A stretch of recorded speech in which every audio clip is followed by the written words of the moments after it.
you're gonna look great. But if you wanna stay in shape, well, you better hit the GymWits. That's right, man. You tell 'em. Welcome to the GymWits podcast. I'm Ryan George. I'm Justin Guild, a.k.a. Chef Sonic. And I'm Toni Marinucci, a.k.a. Tips with Toni, a registered dietitian. And we are the GymWits. So today is, when you're listening to it, it will be after New Year's. I believe it will be January 2nd or 3rd. So happy New Year. And we're trying to start the new year off with an episode where we talk a little bit about kind of creating your own diet. So we did the DIY fitness routine, but today we're going to actually talk DIY diet, get yourself started on the right foot, because we know, even though we are kind of anti-New Year's resolution, we know most people are going to do it anyway. So we'll start off on the right foot. But before we get to that, Toni, it's your first time on the podcast since you ran your marathon. Yeah. So your half marathon. So how was the experience? It was awesome.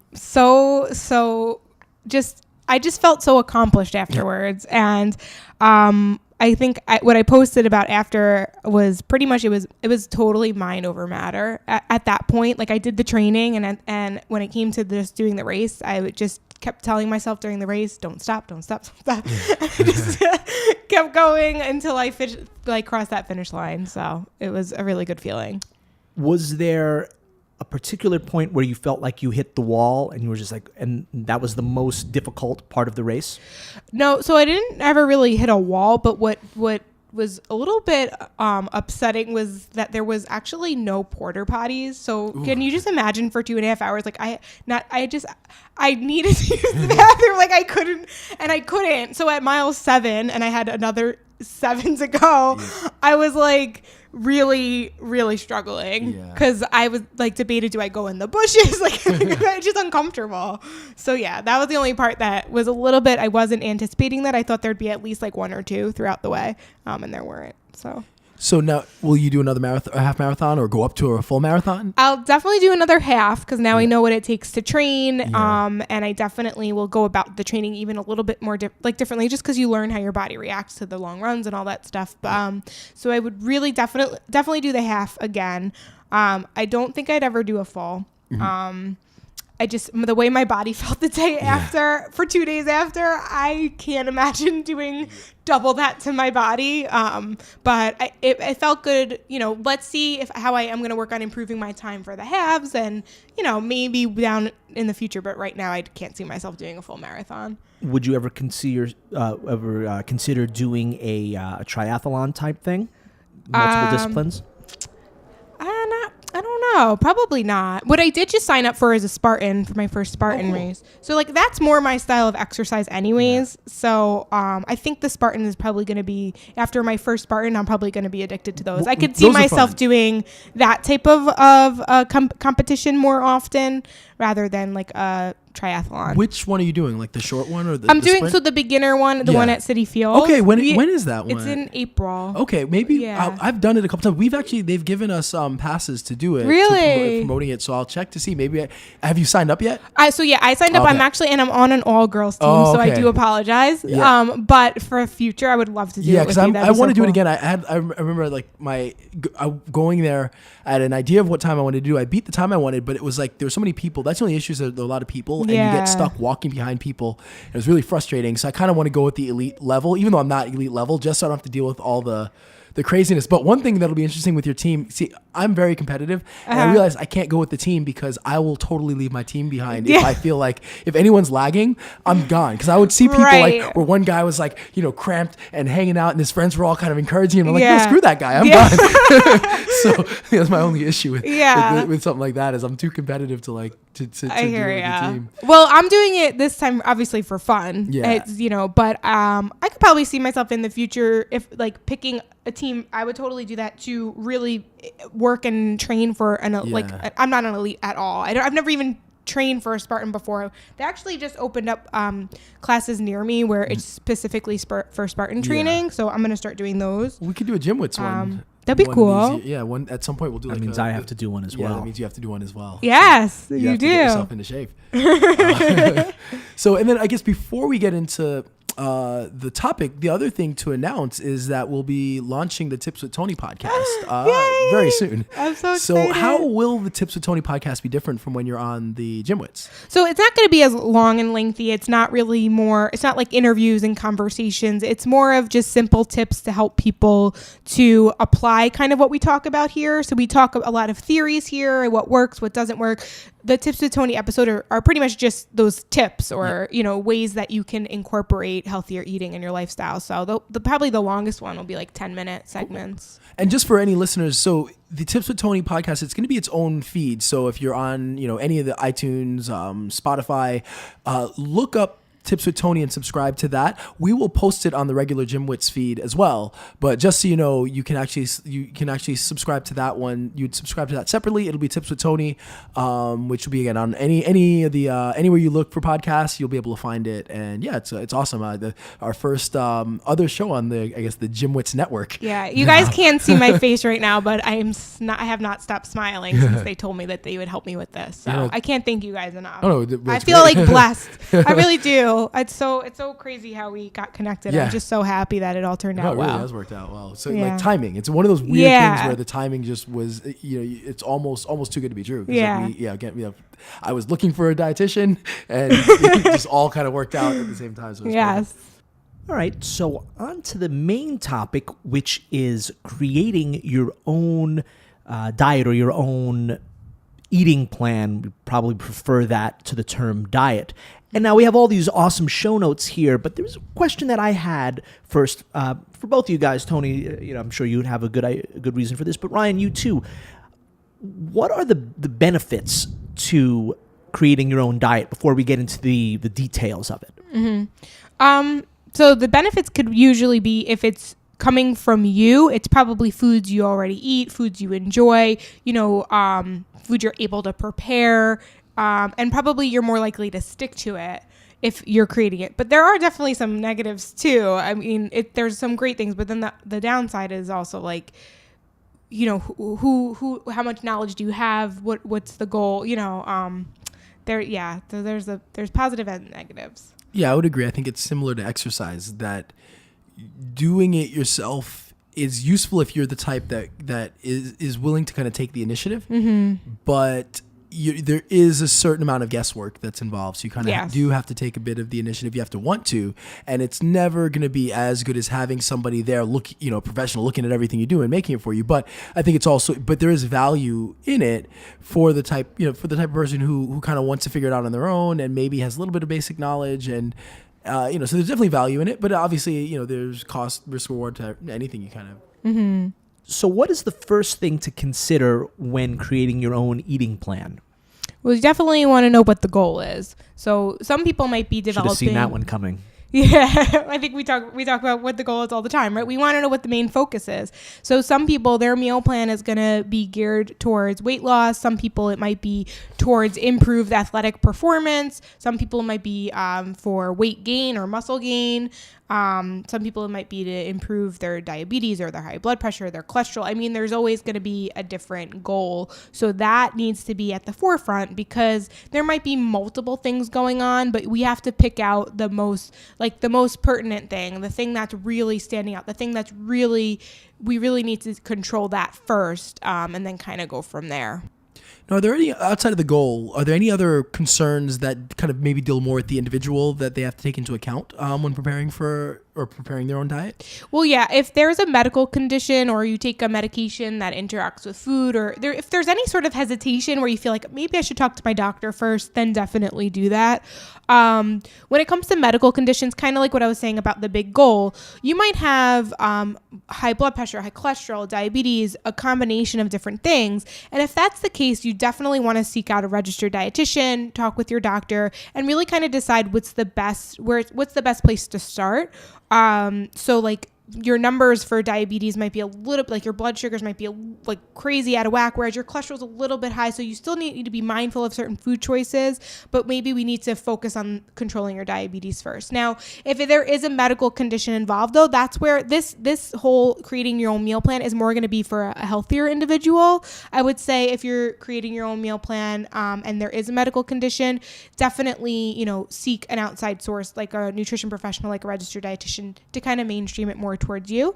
This is going to be more just general healthy eating practice. All right. So I guess the next point would be, how do we get started?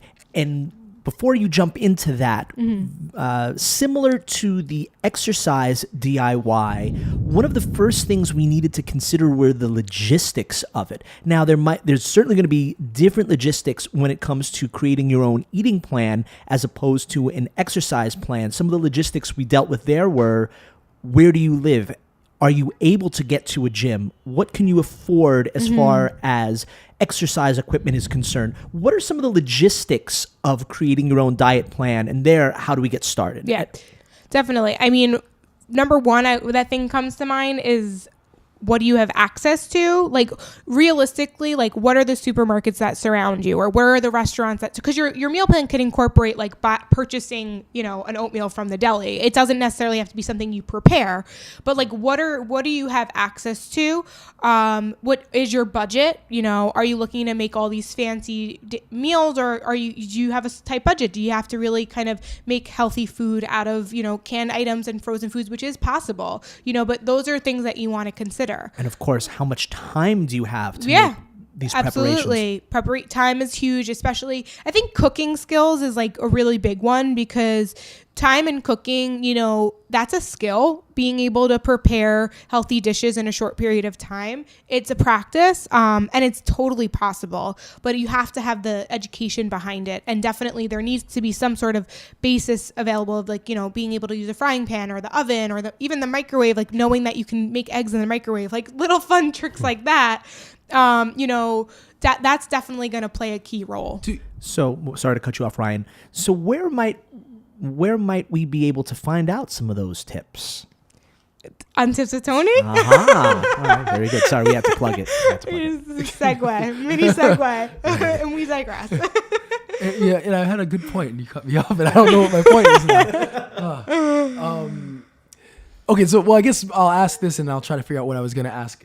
Are there, right off the bat... Oh, I know what I was going to ask. Okay. So let's say you are somebody who you like to cook, or you don't like to cook, you eat out. Does it make sense? I think we tend to talk about trying to take the path of least resistance generally, and that's what's going to lead to the most success when it comes to exercise and often with nutrition. So would you recommend that somebody go from, let's say if they eat out a lot, to preparing their own meals, where because there's that added stress of having to learn how to prepare and do something that's new? Or do you think it makes more sense to stick with kind of what you do, which is however you currently acquire your meals? If you stick with that and just formulate your choices around that? Or is it doable to go from somebody who maybe eats out, or who let's say somebody's spouse cooks, but they cook unhealthy, so now they've got to decide, do I want to eat, I'm not going to convince them to cook healthier, so do I make my own meals, or do I eat out? Like, what would you recommend? Do you think it makes sense to kind of stick closer to what you do currently? That's a great question. I think it depends on, like, say, for example, you're someone who eats out a lot and you want to make healthy choices. Does that restaurant have healthier choices available? And if so, you can just make your swaps and continue doing what you're doing. Yeah. However, if you also have, a goal of saving money, because we all know cooking from home can save a ton of money, and can help develop those skills that may benefit you in the long run, then that's something else you want to consider. And then the third part is, if you feel like just going to that restaurant, it's just in your, even though there are healthier options, but when you go there, you just want to get what you usually order, which is not really that great for you, then I'd probably recommend either going to a different type of restaurant or learning to develop those skills at home, because if you're going to feel tempted to kind of get something that is off your meal plan to help you with your goals, like, why kind of set yourself up for success? It's like telling an alcoholic to go into a bar and just sit at the bar, and they're not ready for that step yet, Yeah. So, okay, no, that's great. Now, So I guess now you've got somebody who's figured out what their goals are, kind of figured out the logistics around. Is there like a no eat list, or is there, I guess once you're trying to decide, okay, figuring out the diet and structure, are there things that like, just don't do it? Well, I mean, I think there's some obvious, like I call them the got to goes. Like you just gotta go, like the things if you're having on a regular basis that we know leads to diabetes or obesity or heart disease, there's certain things that we know have to go, which is an example of that.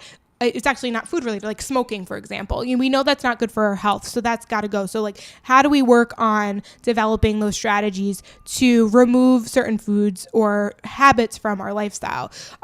So an example of that might be soda or juice, or your cakes and cookies, maybe fried foods. These are foods that you have on a regular basis. And I would say regular meaning at least 1 to 2 times a week. Some people do it 3 to 4 times a week. Some people have it 5. I mean, whatever that is for you. If there's something in your head that you're like, I know that when I have this, I don't feel well. And I know that when I have this, it's not helping me. Maybe I was just told I'm pre-diabetic. And if I keep having these added sugars in my diet, I'm going to end up getting diabetes. Like if those are the obvious things, those are probably the things we got to work on getting out of your diet slowly, but definitely at some point making them like a sometimes food.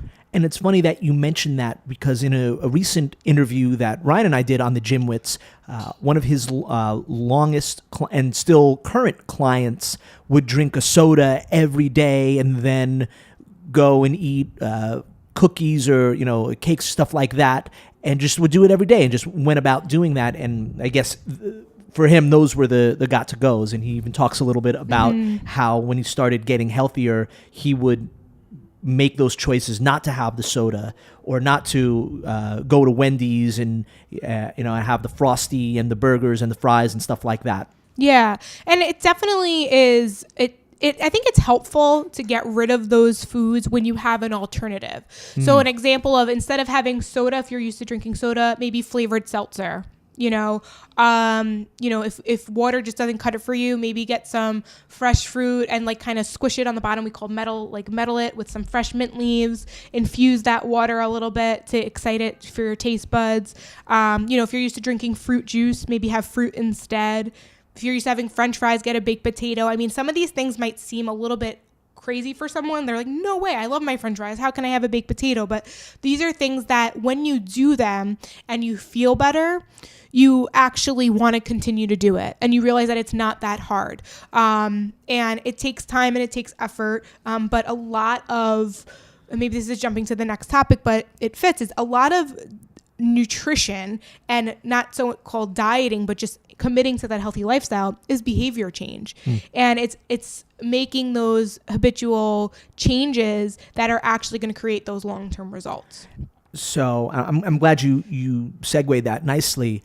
Behavior in general is very, very hard to change. Yeah. We get into our routines. We do our thing because it's comforting to us. Maybe this is a tough question to answer, but I'd like you to do your best. Sure. What, and it doesn't have to be super exact, honestly, what percentage of the people, of clients you've worked with or just people in general, do you think are capable of changing their eating behavior on their own without professional help? Well, when there's a will, there's a way. So there has to be a desire there. But I have to tell you, I can't really give you a percentage, but just from working with clients, something just pretty much like, So I have some clients that walk into my office ready to go. And then I have some clients that I've been working with for over a year and are just recently starting to they've been maintaining and now they're just finally starting to get on track. That's with the help that's of with a my professional. help. Yeah. So, it really, because there's so many other factors, right? There's, financial stresses, relationship stresses, work stress. Do I really want to do this? Do I not want to do this? Social stress, just because their friends are competing in a, bodybuilding competition. Do they have to compete in a bodybuilding competition, or do they have to eat a certain way or look a certain way? I mean, there are so many other factors. So when it comes to changing behavior, we have to take into account that we have all these other influences and that depending on the age of the person too. I mean, I work from I help children all the way to seniors, so think about those seniors that have never they've been healthy for 70 years of their life, and now all of a sudden they're told that they have to change their eating habits. It's hard, so it depends on the person, but a lot of it, anyone is capable. Anyone is 100% capable. But getting that extra support, I think, is huge. It's like getting a personal trainer. I mean, sometimes when I don't feel like motivating myself to do my home workouts, I take a class. I'm like, thank you. I just going back, like when we did the episode of the group classes you guys did, that's all I was thinking was like, sometimes you just need the little push. So for someone who is doing the DIY diet, who's not working with a professional on a regular basis, where can they go to get that push? Do you maybe see a dietitian once for a little bit of help? Is there groups, or where can someone go for that? Well, I mean, that's where it gets a little bit tricky, right? I think that, to be honest, and I'm not saying this in a biased way, for example, if I'm financially struggling, I'm going to go to a financial advisor. I'm not going to ask advice from my friends and my family. I'm going to go to the professional. Same thing if I'm dealing with emotional problems, depression, anxiety. I'm going to see a psychiatrist or a therapist. I'm not going to, because the reason why is because I will cut out a lot of time and a lot of guessing and checking if I just go to someone who I know can help me. Not to say that those other people, the friends, the family, the groups you join on Facebook, that they won't help. Listening to podcasts, they're wonderful, but it's not, it might be more beneficial for you to kind of just go to the source. But at the same time, at the end of the day, my clients, I mean, they are open to contact me at any time, but really we talk once a week, sometimes once a month. It depends on what they're all those things that are factoring into it. So at the end of the day, they are doing it on their own. So I'm guiding them, but they're doing it on their own. So let's take a minute to talk about Freshly.com, our newest sponsor. So pretty much in any industry, people will tell you if you want something really good, fast, and cheap, you can usually have 2 out of the 3. Unfortunately, I found when it comes to food, you often get 0 out of 3. That's true. No, and actually, as having tried Freshly for a bit, I can definitely tell you it really is 3 out of 3, and it definitely resolves a few problems that I have. So I've talked ad nauseum on this show about my issues with food, and part of my problem is that I spend too much money doing it because I don't have the time to prepare food for myself. I don't even have time to use a service that sends me all the ingredients and I make it. So I don't have time for that, and so I end up spending way too much money. So effectively eliminating the cheap part.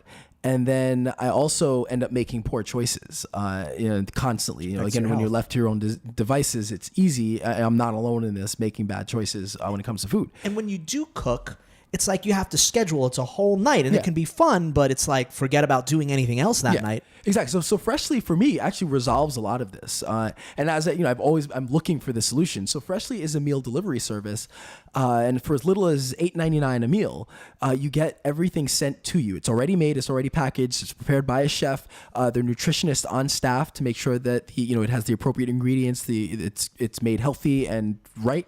It's not frozen. And it really is. You throw it in the microwave, and 3 minutes later it's done. I put it in the toaster oven, and it works just as well for me. But it's a really, really a great service with some awesome food. Now, someone might be saying $8.99 a meal. There must be some very cheap ingredients. No, it's quality ingredients. And just a wide variety of meals on the menu. Steak peppercorn I tried was great. There's raised rosemary pork that was really good. You tried the turkey shepherd's pie. That was awesome. Good, yeah, the meatloaf with cauliflower mash. There are also vegetarian options. So if you're vegetarian or vegan, there's no added refined sugars. If you have celiacs, it's gluten-free, it's peanut-free if you have any allergies. So they really, go out of their way to make it accessible to a wide variety of people. Ask anyone who knows me, and they'll all tell you how much I love food. Really good, awesome, tasting, delicious food. Of course, I'm also into this whole fitness and health thing, and it's very difficult for me to eat something just because it's healthy if it doesn't taste good to me. And I know a lot of people are like that. So finding something that's both really tasty and healthy is like finding the Holy Grail. Yeah, often healthy foods might taste good for being healthy foods, but they don't taste good when overall, compared to overall. But the Freshly meals are legitimately delicious. And each meal comes packaged with an ingredients list. So you know what you're getting, and you can see right there in front of you that it's healthy, good for you, and it tastes great as a bonus. Now, one thing Ryan and I were adamant about when we started this podcast is that we weren't going to take sponsorship from just anyone. We had to really believe in the products and services. So now we want to reward our listeners for making a purchase that we think is going to be great for them. Yes. And I really believe in Freshly. So if you want to order from Freshly, we got a great deal for you. It's really simple. When you go to freshly.com to make your order, at checkout, use our promo code GYMWITS, all caps. So GYMWITS, if you don't know how to spell the name, which some people spell it with a Z. So that is important to point out. So GYMWITS, GYMWITS. At checkout, you get $40 off your first 2 orders. It's free shipping on every order. So you get 6 meals cooked by Freshly for $39. Pretty hard to beat. Yeah. So if you want a great meal and you want to put very little time into it. And not too much money either. Go to freshly.com. So going back to behavior for a minute before we change gears. Sure. What are there? So are there common kind of triggers or things? They're common triggers where you want to be kind of conscious of in order to avoid kind of cheating. Like I'll give myself as an example. Sure. Like I know I can't just have like one piece of if there's like my birthday's the worst, for example, because so my dad will get a big cake. You go to dinner and, we all eat the cake, but when we take home like half the cake, and if I take one slice, I can't do one slice.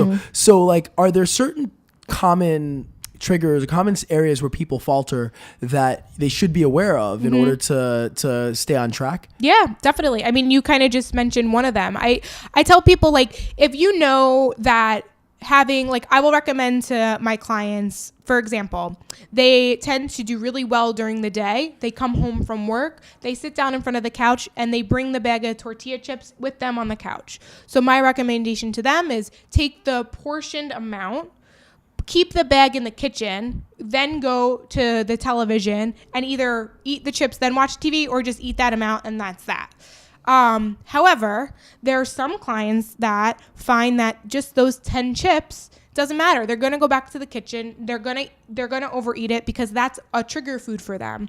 And that's a behavior that they are struggling with. And that my recommendation at that point, if I hear them saying that, I might tell them to either do a completely different activity, go for a walk instead of watch television, or I might tell them to just put the bag, just don't even get into the chips to begin with. Maybe have, brush your teeth, call it a night, or maybe have some baby carrots because you want that crunch, something.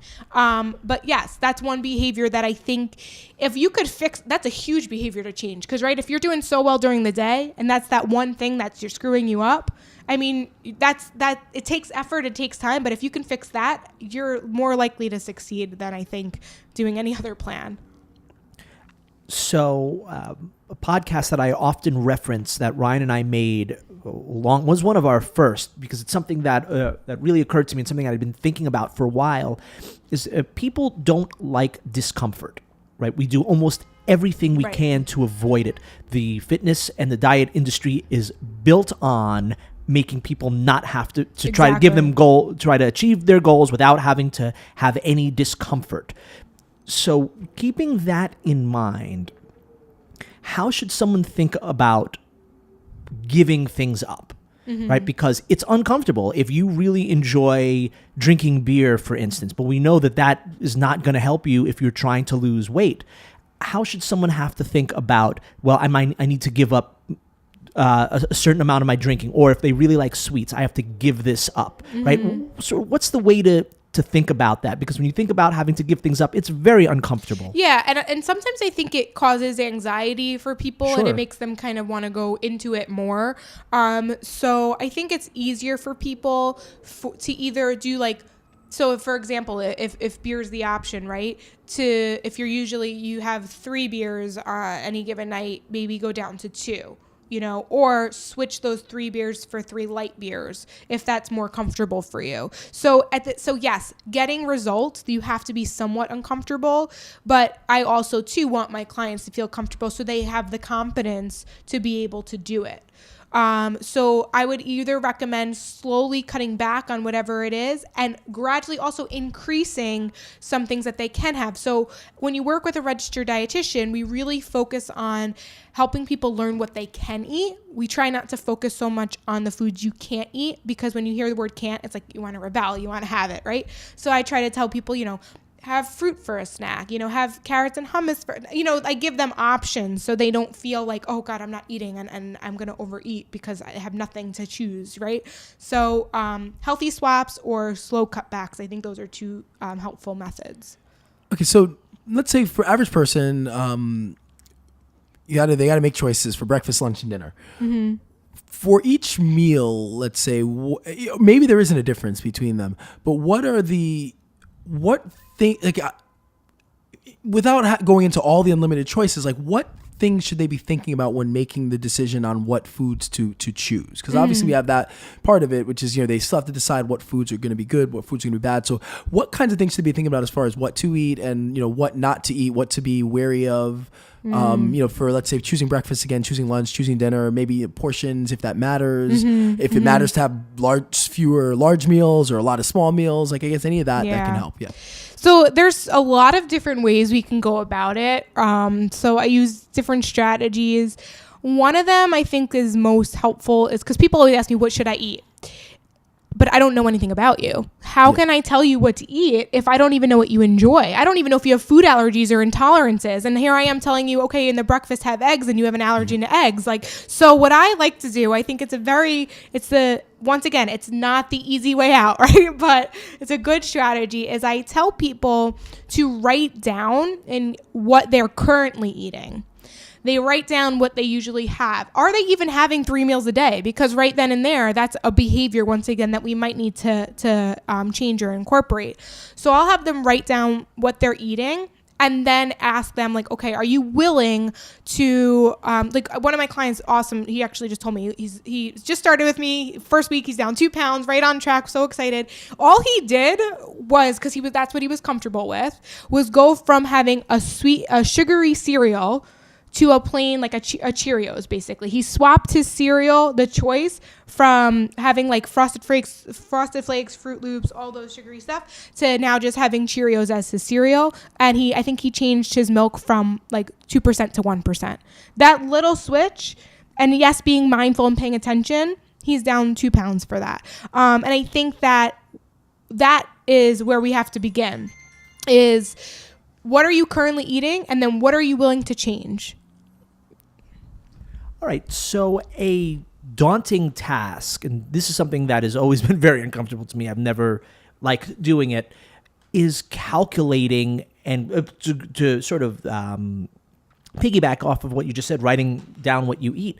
But it can be very daunting as well, calculating your calories, journaling every food. Sometimes you don't want to even see what you eat, so you selectively forget the things that you've eaten. How to go about doing that also in a way that won't discourage someone? Yeah. So they have resources that you can definitely, so if, I guess it's your question, you don't want to record, so then what do you do? Or just how to go about journaling the right way, and then of course calculating the calories. Yeah. So okay, journaling could be any way that you enjoy. Some people like to write it. Some people like to have an app where they can store it. Some people like to type it. Some people like to put it just like in their notes section on their phone, whatever it is. But if you want to know like what your calorie needs are, there's going to be a bunch of different options that you can go on to Google and you can research and, find, just to remember that it's always going to be an estimate, but it's good to have an estimated guess of what your calorie needs are. So that way you have some sort of an idea of, what's too much and what's too little throughout the day. So there's definitely some options. When you go on to, I think a good resource that I use, is the Super Tracker on USDA.gov.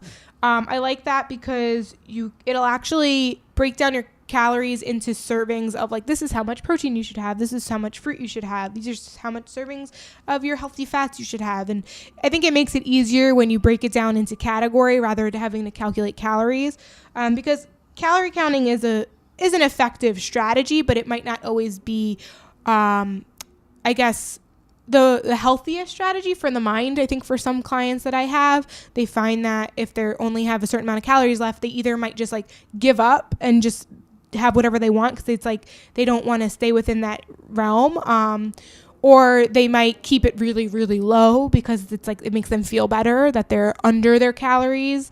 So there's so many factors that play a role that you have to consider with how you're going to go about it. And just to let it be known, there is the opposite issue that I guess it's funny when you're trying to lose weight, you envy those people that can't gain any weight. But there are people that try to gain weight. They want to bulk up for whatever reason. They don't like being a stick. Right. So sort of what's the opposite approach when you're trying to get those extra calories? And I've known people that have legitimately been upset that like, I just can't gain weight. I know it sounds ridiculous. Like how awesome would that be to just be able to eat whatever you want and never gain any weight? But there are people that have that issue. So what about for people that are trying to gain weight? Like I would often give the bad advice is like, you want to gain weight, just eat a lot of bread and pasta, but that's clearly not the healthiest way to go about it. Right. Because you want them to still have nutritious foods, and it depends on the person's age and activity level and all those things, but I usually recommend them to choose like the healthier fats. I will tell them to, if they can, like put peanut butter on everything, put avocados in their smoothies, cook with lots of olive oil, try to maybe eat small frequent meals but calorically dense. So an example of that might be oatmeal, right? You can make oatmeal with water and it's oatmeal. That's it. Or you can make oatmeal with milk and syrup, like maple syrup and nuts. And you could even put like a protein powder, mix it in there. I mean, you can really like take oatmeal, you can change it up to help people. So that way, visually it looks like a bowl of oatmeal, but really it's nutrient dense, and calorically dense. And that can help them to get the weight up. So once you have you've written down, you've kept your food log, and then you kind of have a general idea of the breakdown of what you need. Mm-hmm. What do you do with that? Once you have that information, like what's the next step? So I think then if you want to kind of take it to the next level, then what I find helpful is planning your meals ahead of time. So knowing what you usually eat. Maybe for you, your proteins are like, you like chicken, you like turkey, you like fish, you like eggs. Vegetables for you, your staple are like broccoli and cauliflower, baby carrots. That for breakfast, you like oatmeal as your breakfast, or, whatever it is, what your usual foods are. You obviously got to go buy them now so that they're always in your home and they're available to you. You got to prep them, right? And now you have to think about how are you going to apply them? So, another strategy that I've mentioned before and I use it all the time, and I think it's the most helpful one, is the plate method, because the plate method really helps you to now know, okay, these are your food choices. Now, how do I keep it balanced and how do I basically apply this to my daily life? So an example of that would be like, okay, a turkey burger, if you want to make it healthier. So if your goal is weight loss, you want to get like a ground turkey that's like 99% lean. If you're trying to gain weight, you got to get an 83% lean burger, right? Now you're going to take that, you're going to make sure that you have, one of your meals is going to be the turkey burger, then maybe a baked potato. So if you're trying to lose weight, baked potato on the medium size. If you're trying to gain weight, large size, maybe put some butter in it, some sour cream, kind of add some calories to it, or like whole fat Greek yogurt, something like that. And then, your vegetables, you want to say the vegetable is broccoli, then you're going to make sure you buy the broccoli, and you can either, once again, if the goal is weight loss, you might want to do a little bit of olive oil saute or just steam, or if the goal is weight gain, then you want to drizzle that olive oil on there, and make sure that there's some added calories there. And, if that's that's one meal, for example. So you picked one of those meals and you make maybe 2 to 3 to get you through a couple of days. And then you might want to pick another one of your meals and you want to use the plate method again. So half of the plate, your non-starchy vegetables. So maybe that's like a salad. So you prep your salad, then you pick your protein. It might be salmon. You cook your salmon, and then your starch might be like quinoa or brown rice or something like that. And that's kind of how you balance that. So it's really, you're taking the foods that you already enjoy and creating meal plans based off of that and making sure they're ready for you so that when you're hungry, you can have them. Wait, so someone that enjoys eating quinoa? I do. No, I'm one of them. Kidding. I actually enjoy quinoa as well. Ryan, do you like quinoa? Yeah, it's fine. Have you ever seen the meme on Instagram? Like, if you can't pronounce it, don't eat it unless the word's quinoa. Ryan, you don't really like it. No one says it's fine to something they really enjoy. Would you ever say that, like, pizza is fine? Sure. If it was, like, bad pizza. It was mediocre pizza, I guess. Okay. We'll get into that later.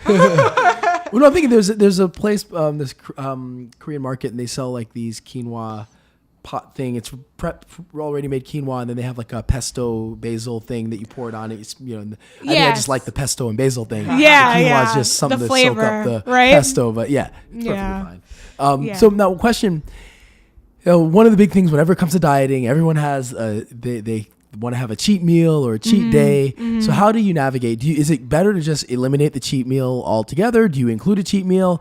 What do you do to keep it from turning into a cheat week? How do you navigate that? Oh boy.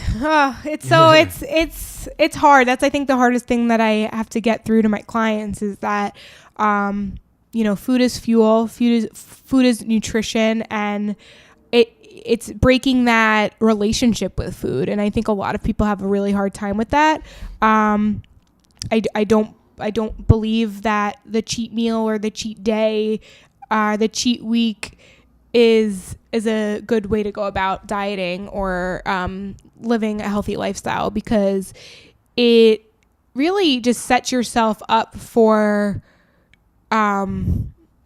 I guess it sets yourself up for a little bit of it's like creating a road bump that we already have. We have plenty of road bumps, right, in life. Like, whereas, you try to go to the gym and there's a snowstorm or like little things, or I can't really use a good example, but like we have plenty of road bumps already. So it's like putting an intentional path in your way that says, okay, let's slow down this progress.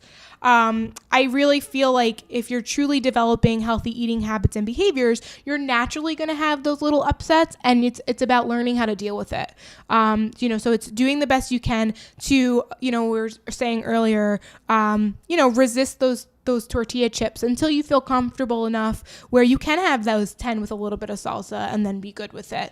But it takes time, it takes effort. And I think if you are allowing yourself every day to have maybe a small amount of something, it makes it easier.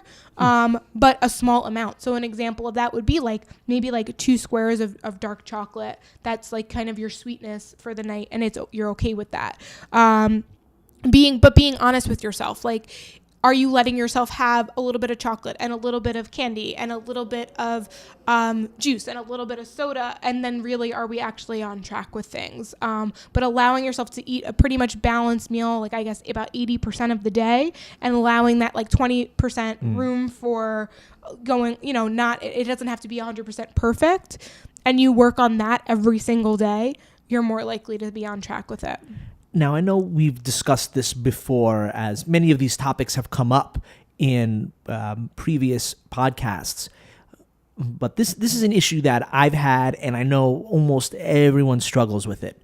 You've had a really brutal day, right? Maybe your boss was just on your case. You had a fight with your boyfriend or girlfriend. Mm-hmm. Something happened. You've been stuck in traffic for 2 hours, and you get home and you're like, I had all this healthy food planned, but I'm just going to order, a double bacon cheeseburger, fries, and a milkshake. Okay.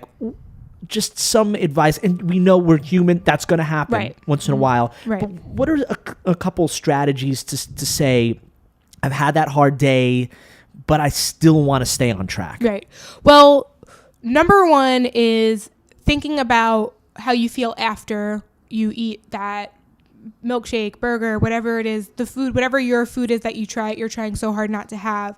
Remembering how you feel after you have it, and then ask yourself, did this help my situation in any way? Because usually it doesn't, right? It's an immediate gratification. It's immediate satisfaction. It's something that will feel good in the moment, but if anything, it makes you feel worse afterwards, right? You're not feeling empowered. You're not feeling strong. So an example of like what you just described is, you come home, you're fighting with your spouse or your significant other, or whatever, your boss is just like, you're just stressed. Something's happening. Utilize that energy and put it into something like fitness or exercise. It's actually going to help you. If you're fired up, use that fire. I can't even tell. The other day I had a really bad day. I actually invested in boxing gloves after the kickboxing class that I took, because I just put it all into that, and it felt so much better than sitting home and sitting in it and just sitting in that emotion. So that's definitely a helpful tool. It's great to have that. Maybe going into the diet, have an outlet that's Having a healthy additional outlet. Yeah. Go for a walk, do something else to distract you. But at the end of the day, like you said, we are human, and there are also plenty of times where I had that intention, but I got what I wanted anyway, because there was just something was happening, and I was still in the process of healing, or I was still in the process of changing that behavior. And there's going to be times where you do give in. When you do that, you have to know that every minute counts, meaning you can go in, whatever you had your off meal, you had something you weren't supposed to have, you can then after that decide, okay, that's it, I'm done. That day does not have to go into tomorrow, and that tomorrow meal doesn't have to go into the next day, and it doesn't have to turn into a week. You did it, that's it, wipe your hands of it and move on. And that's probably the best advice I can give to someone.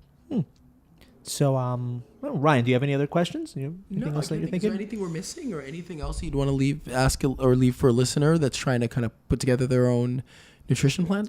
No, just if you have questions, ask a professional. Look for the credentials registered dietitian nutritionist next to their name. The registered dietitians, we are the nutrition experts in the field.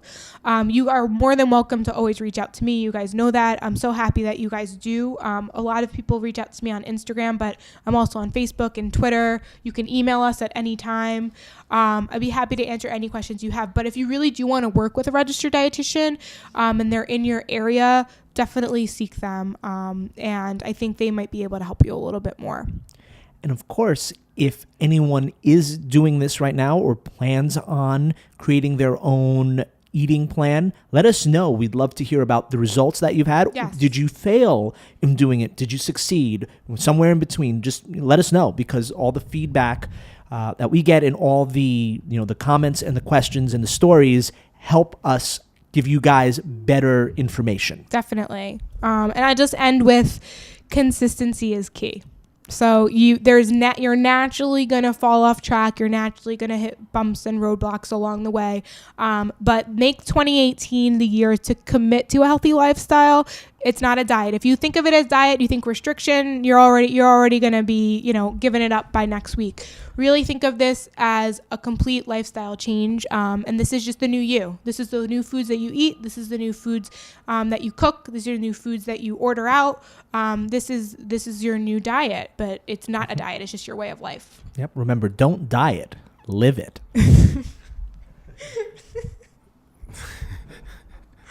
Yeah.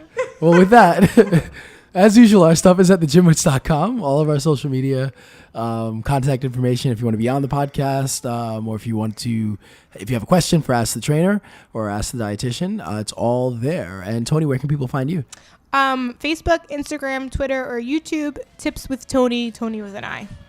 All right. And be sure to check out the new Tips with Toni podcast. That's it. So I'm Ryan George. I'm Justin Guild, a.k.a. Chef Sonic, reminding you that truth does not sell. And I'm Toni Marinucci, a.k.a. Tips with Toni, your registered dietitian. And we are TheGymWits.